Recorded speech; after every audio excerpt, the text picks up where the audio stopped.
రేంజల్ మండల పరిధిలో గల శ్రీ నీలకంఠేశ్వర స్వామి దేవాలయం నీలయందు కలదు. ఈ దేవాలయంకు ఫౌండర్ ట్రస్టీ కలడు. ఈ దేవాలయంకు దాదాపు 27 ఎకరాల పైచిలకు భూమి గలదు, వ్యవసాయ భూమి. అందులో నుండి 16 ఎకరాల 3 గుంటల భూమి ఈరోజు వేలమేయనైనది. అట్టి భూమికి 1,60,700 రూపాయలు వచ్చినది.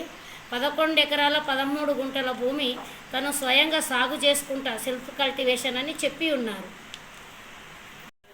సదరు నీలకంఠేశ్వర స్వామి దేవాలయం భూములు కండగంలో 8 ఎకరాల 20 గుంటలు గలదు. దానికి కూడా ఈ మధ్యలో ADSLR డిపార్ట్మెంట్కు లెటర్ పెట్టినాం, సర్వే చేయండి అని.